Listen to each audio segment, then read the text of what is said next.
Good to go. All right. Thank you guys so much for coming out today. Really excited about this event. So as was mentioned, this is a climate change pitch session. So what we have today is we've got 4 finalists backstage. Hundreds of people submitted games when Games for Change put out a call for games that address environmental change using a game type mechanism.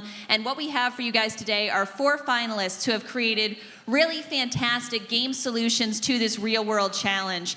And I'm just really excited to be here and presenting this today, emceeing for you guys, and thank you guys so much for showing up, because this is 100% why we're here today, right? This is about Games for Change, and today we're actually going to be chatting with some 4 people who have done it. It is incredibly challenging, as we all know, just to make a compelling, fun game experience, let alone to make one that is addressing a real-world challenge and has to prove that it is making an impact. So I'm so excited to be here. I'm so excited to be taking a look at these games. I'm excited that you guys are going to get a chance to see them and experience them. And to kick us off today with some more information about what we're up to is Stephanie Pfirman. Stephanie Pfirman is a leading education innovator at Barnard College and Columbia. Her work's contributed to many museums and simulations around this area. So I'll let her take it from here. Thank you. Thanks, Marguerite, and thanks to all of you for coming to this live pitch event. As she mentioned, what we're doing here today is we all have heard about the issue of climate change. What we need to do is inspire people to take action at the local, community, and global level, and that's what the games are that you'll be seeing today. We were really pleased that Susanna was able to bring us together from Games for Change and brought together Autodesk and the Polar Climate Partnership. This was the first time that we had ever worked together, and it was really interesting to have the 2 communities come together and see what games came out as a result. We also are very happy to have sponsorship from additional organizations, and you can see their listing here. In the interest of time and getting you to lunch, I'll just skip over that. We had submission from, the submission form was viewed 861 times from 640 game developers. And the individuals were in more than 58 different countries. So we were really pleased with this very wide and diverse reach of the initial game challenge. We generated out of this 55 playable prototype submissions, which was much more than we had thought we would get, since we were requiring playable prototypes.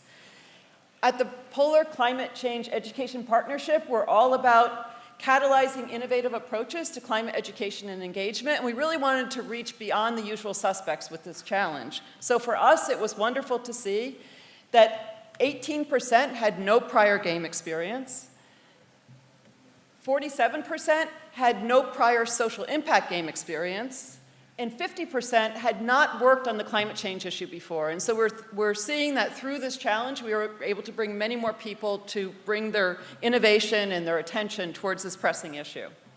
From the Autodesk side, they're all about supporting the design and creation of innovative solutions that address today's most pressing social and environmental challenges.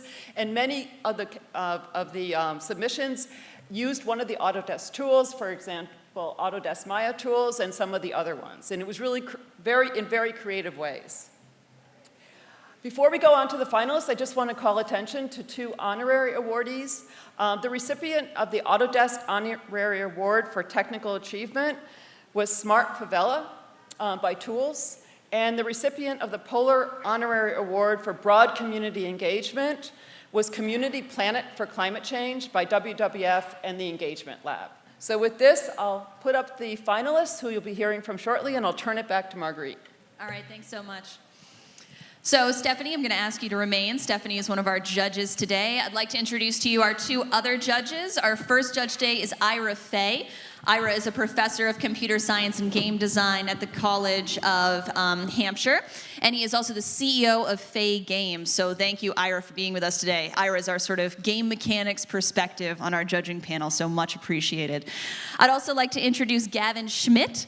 So Gavin is the director of the NASA Goddard Institute for Space Studies. He's also the winner of the inaugural Climate Communications Prize in 2011, and he has a TED Talk up if anyone is interested.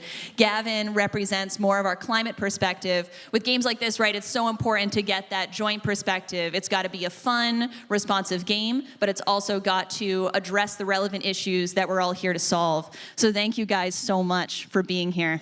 Thank you. Great. All right. So with that, I would love to introduce our first finalist. What we're going to do is we're going to have all 4 of our finalists come up. They're going to show you guys a presentation about their game. Then we're all going to ask some questions. The judges are going to convene, and we will select a finalist who will win, I believe it's a $10,000 prize. So pretty exciting stuff. Ooh. So introducing our first finalist here, we have Mika Runau, who is from Hamburg, Germany. In Hamburg, Germany, she developed this game with Elisabeth Weidinger. They worked with a cluster of excellence on climate science, building this game, so working directly with climate scientists to solve these pressing challenges. So I will just pull up some slides here. And here we go. Urban Climate Architect with Mika Runau. Let's give her a round of applause. Yeah, thank you so much, and we're so glad to be one of the 4 finalists of this climate challenge and to present to you our urban climate architect. I'm Maike, as you said, from the University of Hamburg in Germany, and we created this game together with our climate scientists, so we're actually not game developers, but more from an educational or scientific point of view. So, as I said, that the goal of our game, to just remind you now, is to create a city that is best fitted to its local climate. But let's get right to the decisions you have to make in the game. So if you could decide, would you rather live in this small house with your family or in this apartment building with more parties in it? And if you could decide where you wanted to live next to, would you rather live next to this industrial plant or next to a nice park? So we think that most of you would prefer to live in a small house with a family next to a park. And let's see what our game thinks so far about our decision. So there's a warning coming up because we do not have enough housing and we miss job opportunities. Because that is what cities need to provide the most, housing and employment for their citizens. Today, about half of the global population live and work in cities. And this number will grow in the future. So that is why urban climate is so important, because it affects many people. So cities like our hometown Hamburg, which you see here, can actually, by the way they build and plan their city, influence how the local climate turns out in the city. They can amplify or reduce the effects of their local climate. And that is what you have to do in our game. You have to balance the human needs, like housing and employment, with the climate needs of your city. That is why we included 3 additional climate factors in the game. And they are the temperature of your city, the rainwater drainage, and the CO2 emissions. And as I said in the beginning, we worked together with our climate scientists, so we created 3 scenarios, 3 cities you can choose from, which represent 3 realistic climate zones on our planet. So we have Europolis representing a more temperate climate, La Americana representing a hot and dry climate of South America, and Asia Town representing a more hot and wet climate. Now we have a sneak peek into the game. So this is your field where you play, and you drag and drop the boxes from the top of the screen to the game field.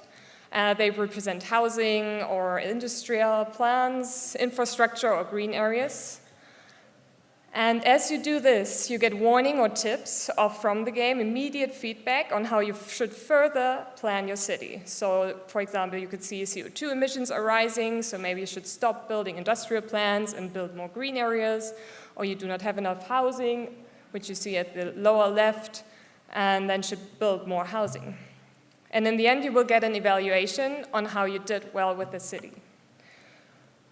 And so, as I said in the beginning, you have to balance these 5 factors: housing, employment, and the climate factors. And this is difficult depending on the location you choose.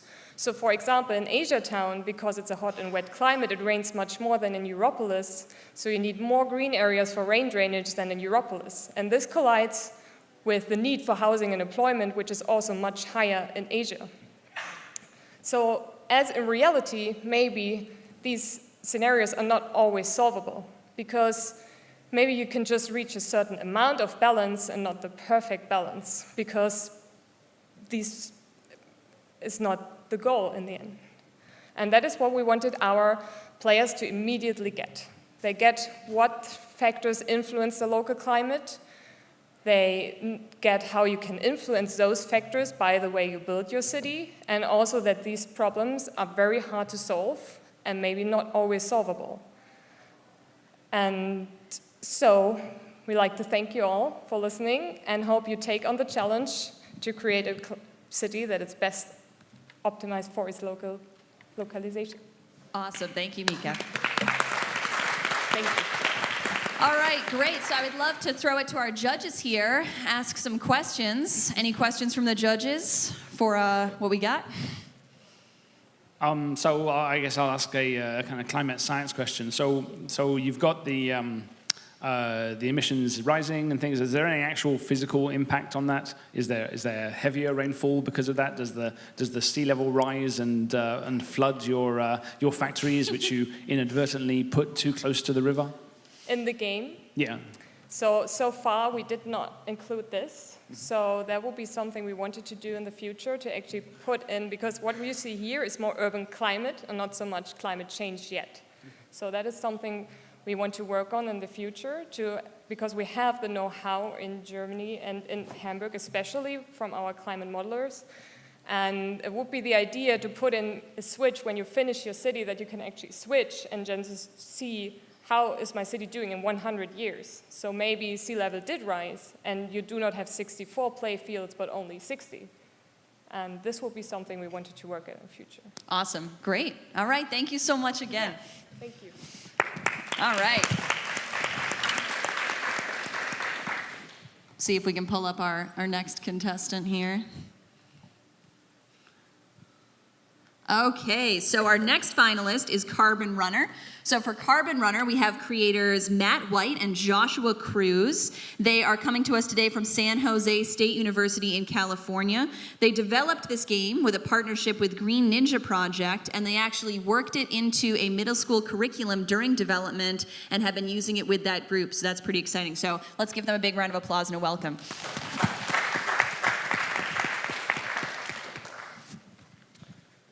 Hi, so welcome to Carbon Runner.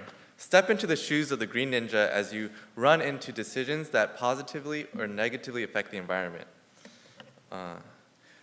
We are Pew Pew Studios, a group of multidisciplinary students from San Jose State University. My name is Matt White, and I'm the animator and game designer, and this is Joshua Cruz, and he is one of the programmers. We believe that education about climate change is the most immediate way to make an impact on the single greatest threat to our planet. So we created an educational game for the middle school student demographic in partnership with the Green Ninja Project. So a little bit about the Green Ninja Project is that they are a nonprofit organization that creates climate change curriculum for middle school students. And they also have partnerships with NASA, the National Science Foundation, and other organizations. Our game fits within this curriculum and achieves the learning objectives of the next generation science standards. So, great. Our goal was to first of all make a game that is fun, but we also wanted to challenge our players to make environmentally conscious decisions. We started with an endless running game mechanic that infuses learning elements into the gameplay. As the Green Ninja, you will face obstacles that say jump over, slide under, or destroy. In addition, you'll also run into good items to collect and bad items to punch. This gives the player the ability to make fast-paced decisions to bring awareness to the positive and negative impact of the items they encounter in their everyday lives. Our game has a total of over 70 positive and negative items, such as reusable water bottles, styrofoam cups, and my favorite, veggie burritos. As you collect and destroy these items, they are cataloged into the Carbon Codex. Here you can read about the environmental impact of the items. If you run into a bad item or fall off a building, your carbon bar will rise. If your carbon bar is completely full, the game ends. But if not, you have the ability to answer questions. We believe that questions reinforce learning in the gameplay. In addition, quiz questions that are answered correctly reward the players with carbon cash, which they can use to upgrade their character. All of the data in our game, from the quizzes to the Carbon Codex, follows the next generation science standards and is able to be updated through a custom database by curriculum developers and teachers. Once you answer the quiz questions, you are brought to the upgrade screen. Here you can see the 3 main renewable resource-themed upgrades: the wind turbine uppercut, hydro power slide, and solar slash. Great. A big incentive that keeps players engaged is that once a player has unlocked all of the items in the Carbon Codex and all of the renewable resource upgrades, they can actually see their environment change from smoggy and polluted to clear blue skies. But wait, there's more. We have the Super Ninja Quiz, which comprehensively assesses the player's knowledge of the climate-related topics covered in our game. Successfully completing this test unlocks a secret level with brand new visuals, music, effects, and animations. Due to the challenging nature of our game, a student that has achieved this secret level would have encountered and understood the impact of every item in our game. This was a way that we were able to reward players that have accomplished all the learning outcomes that we considered for our game. You know how kids are when they see something they don't have. When in our testing, we have seen that once one student in the classroom has achieved this level, the rest of the students will play this game until they reach this level as well. Here are some metrics about our game. We have already done testing with over 400 students in 5 different schools. Our game will be in over 20 schools across California by the year's end. We have gotten an average of 4.3 rating from the students that we have surveyed out of 5, by the way. And then finally, Carbon Runner has won 2 awards so far for Best Overall Third Place and People's Choice Award at the Silicon Valley Innovation Challenge. So actually, at this challenge in San Jose, California, this is one of the first times that we actually got a chance to present the game to the public, and we're getting a lot of great feedback from educators and industry professionals, but then to our surprise, a group of middle school students came to visit. And so actually, once these students started playing the game, they literally could not stop. Their teachers had to pull them away from it, and they were just so engaged in playing and were competing for a high score. Another thing that we noticed was that within only just 5 minutes of playing the game, they were able to teach each other the different items which are good or bad. And it was actually at this moment that we realized the effectiveness of game-based learning. And so aside from just game development, we're working on a data and analytics software for teachers to use in the classroom. We will plan to implement this into all of our games, and it'll be able to track each of the students' learning, as well as whether or not they have achieved the learning objectives of the game. We are also currently implementing a tutorial and story mode into the game, and are looking into mobile platforms. We have more games about climate change in our pipeline, and winning this prize would help towards developing that, and as well as our other software.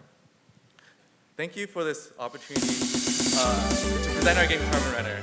And just remember, never stop running. All right, another round of applause. Awesome, awesome stuff. Thank you guys so much. Great. All right, judges, what do we got? So I noticed that you intentionally made the iconography for a good item and a bad item perhaps somewhat similar.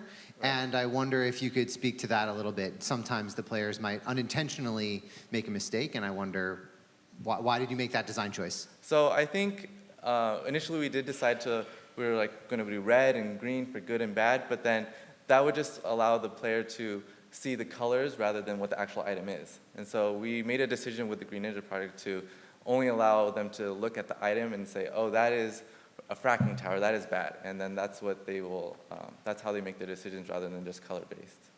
Yeah. Also, can I add on that? Also on top of that, we also included the carbon codex as a way for students, once they see something or like hit a bad item, they can actually read about it to see what impact it actually has on the environment. So that's another way that we can instill learning within the gameplay. Fantastic, awesome. Another round of applause here for Carbon Runner. Thank you guys so much, awesome. All right, so now we've got our third contestant, Block Hood. Jose Sanchez is here with us today to share Block Hood. He is a game developer based in Los Angeles, California, and actually teaches architecture at USC as well. Thanks. In 1968, Stuart Brand released the Whole Earth Catalog. This was a publication that collected a series of tools and techniques that really foster a DIY movement, what we could call today the maker movement. And it really was a collection, a very utopian project. I really think that we should go back to these kind of ideas, these utopian projects that were trying to far reach with something like as simple as a publication. I always kind of envision how to rethink that catalog for the 21st century, and not somehow like what Kevin Kelly did a couple of years ago with the Cool Tools catalog, but rather think of a catalog that you would play and interact, where you could put those pieces together and create patterns and recipes for what would be 21st century cities. This is really what motivated the creation of Block Hood. Block Hood is a city simulator game that is based on concepts of ecology. So every tile in the game has a simple mechanic. It can actually output some resources and input some resources. And this creates a mesh of interdependence, right? Everything is connected to everything else. And you can actually see as a player how those networks operate. But Blockhood is not a city simulator. It's actually a neighborhood simulator. And this was a distinction for us because we really wanted to create an empathy of the player on what is the scale that an actual human can operate at the scale of a city, right? You often don't get a commission as an architect to think of a whole city. You often maybe think of a building or the relation of a citizen to its community. So this was the first point.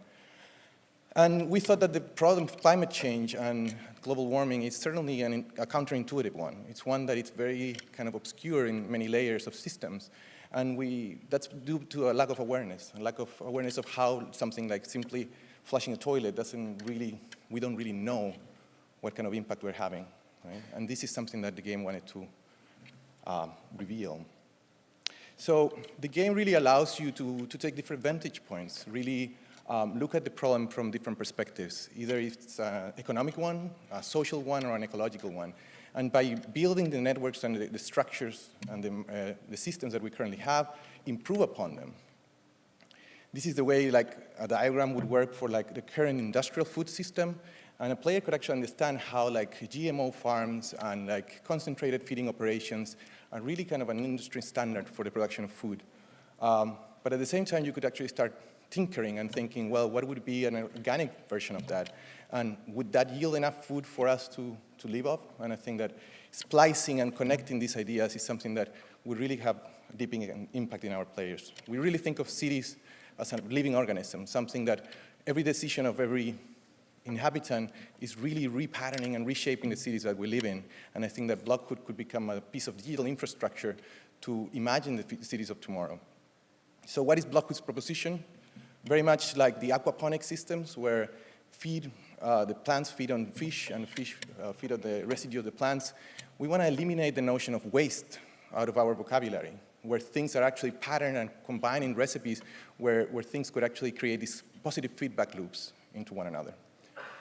So the solution is not one solution, but rather patterns. It's many solutions. They are contingent to the players. If you're playing within a community that doesn't have a particular resource, that's going to be a contingent solution for you, but those patterns could actually be extrapolated for many different communities. If we actually get a game that could actually create awareness and insight on our players, that would be a great success. But we really want to take it one step further. We really think that the patterns that we create within the game can propagate, and we could start talking about collective intelligence once we have a vector and a medium for that propagation to happen. And perhaps with that, we could actually start reviving our utopian social imagination. Thanks. Awesome, thank you so much. All right, judges, questions? Yes, so I have a question. It's very strong on the urban planning side of things. Can you tell us a little bit about the intersection with the climate system and the climate solution side? Yeah, I think that the project really started with a kind of a template that would be able to adapt to many different forms. The residues and the impact of carbon and carbon emissions is certainly can be modeled into the system, and we've been doing so in different industries. I think that the game needs to do a stronger work in making those narratives more accurate and obviously more present as we're like kind of exploring different domains and different industries that we want to integrate into the game. The game is still in early access, but this is exactly what we want to do. This is why we're here, to really kind of get closer to that conversation and put the game in the hands of the people that could help us make that an accurate solution. Any other pressing questions, quickly? All right, we're good. Thank you so much. Thank you. All right, so we've got our final game now, and then we will move on to our big, exciting award. Our final game is Eco. This is a game created by John Krzyzewski. He is the founder of Strange Loop Games, and Strange Loop has produced educational games with partners such as Amplify and the U.S. Department of Education. They are based in Seattle, Washington, and come from a background in creating entertainment games with folks such as EA. So welcome them now. Thank you.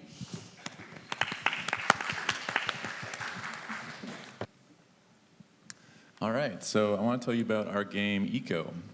So Eco is an online game where a classroom plays together and they have to build a civilization.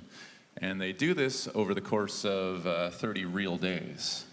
and they're doing it inside of a simulated ecosystem, so everything they're doing is affecting the environment. And the simulation that underlies the world is a combination of biological and physical simulation. So we're simulating the lives of individual plants and animals, predator-prey relationships, feeding, reproducing. And on top of that, we're simulating physical effects like irrigation, ground pollution, air pollution. And how these two interact becomes really important for players to understand if they're going to survive in this world. And the goal of Eco is not to protect the environment. The goal is to build.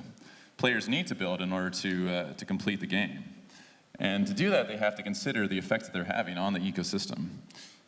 So they need to collaborate with each other to build this civilization inside of this simulation, where all the resources are coming from the ecosystem. So you have no option but to damage, but to take from this ecosystem. And this world can be polluted, it can be destroyed, species can go extinct, you can damage your food supply. It's really in the hands of this classroom, of this group of people. And that's conflict, that individual versus society, this effect where you have this kind of tragedy of the commons, where you have this shared resource, this shared vulnerable resource that everybody needs. And if you don't use it intelligently, you can damage it. That's kind of the core of Eco, that individual versus society. And we give players tools to work with this. So you have a player-run economy in the game, where you specialize in different skills and you choose what you want to trade with the rest of the group. So collaboration becomes essential. You can't succeed without working with each other. There's a player-run government in the game, so you can propose and vote on laws. And if a law is passed, it's a hard stop. It'll prevent players from breaking the law. So you're really deciding as a group what should be done in this world. And for example, if you make a law that you can only cut down 10 trees, players are stopped from doing an 11th tree. So there's real consequences to this player-run government. And in order to make decisions, we provide all the data from the simulation. So players are able to see the populations of animals, plants, reproduction rates, pollution rates, logging rates. Everything players and the ecosystem are doing is provided through a graphing system. And players can actually use this as scientific evidence for their arguments. So they're proposing arguments to their peers about why a particular law should be passed or why somebody should be voted into election. And that's kind of your weapon in the game. There's no monsters in the game. Your only conflict is with other players through these kind of social institutions. And we create special views for teachers, so teachers can see what's happening in the game, and they can use that kind of as discussions in the classroom. So we think of the game as kind of a digital field trip. You're playing it, you're having this experience outside, it's augmented to the classroom. And then in the classroom, the teacher really knows what's going on. They can discuss it. They can use it to add context to everything that's going on as this world is being shaped by their actions. And it's a vulnerable world. There's no simple answers to this. It's not simply a case of, oh, you need to be more green. Like, you need to build in this game. There's hard choices you have to make. And even with ostensibly the same goals, where you want to have a successful world, you're going to see players with different incentives. For example, if I've specialized in chopping down trees, I might not be in favor of a law that limits the tree cutting. I might have that particular bias.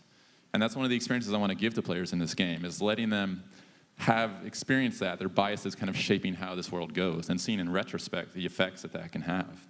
And conversing with their fellow players using scientific evidence to try to overcome these particular biases.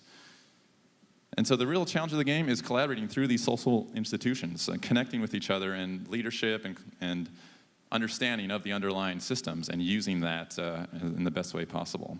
And it's a world that can die. Species can go extinct. You can lose your food supply. The whole server can fail, basically.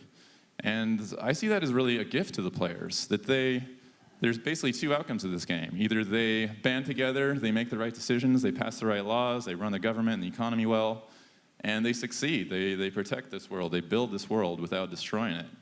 And that's hugely meaningful. And on the other hand, if they fail to do that, if their biases overcome, if they don't plan ahead, they don't understand the ecosystem, and the world dies, that's hugely meaningful as well. That's something you take with you, because you lose this beautiful world you had, this meaningful world that you've been playing for a month. You have your house in, and that's impactful. That's something that you can kind of bring to the real world. And that's just one of the powers of games, that you can take this this huge effect that covers, a massive amount of time and space, and compress it and give it to players in this kind of bite-sized form that they can see it. They can see the changes that are happening in the world. They can see the impacts that they're having every day. And I think that could be really powerful. So thank you. All right, thanks so much. All right, so I'll pass it to the judges. What we got? Anything? So how does the community element, which is different in this case, play into this? What do people take away from it when they are experiencing that community side? It's very focused on the community. So there's a whole player-run government system where you're arguing, you're having like forum posts, you're posting graphs, you have to convince your classmates basically to pass these laws.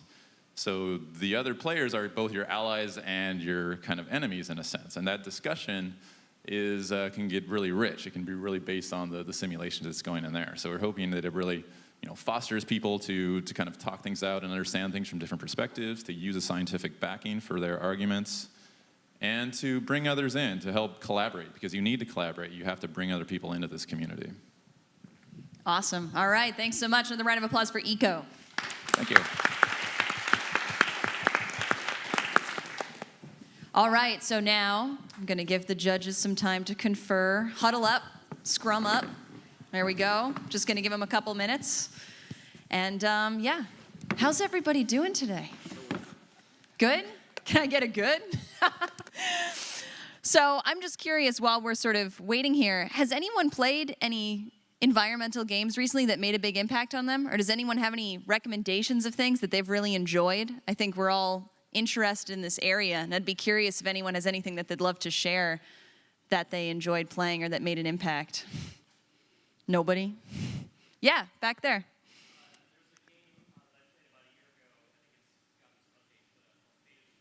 Uh-huh.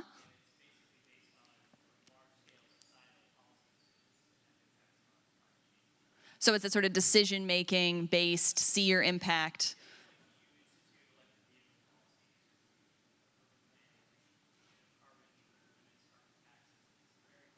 Yeah.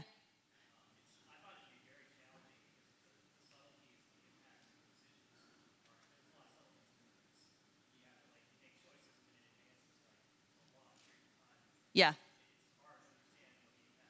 But you get to feel that fate of the world. Was that one you said? That's great. Anyone else have one that they've loved recently or just enjoyed playing? Anyone else? Anyone playing Overwatch? I can't stop thinking about Overwatch. That's all I want to do. All right. I'm going to check in. How we doing? We feeling good?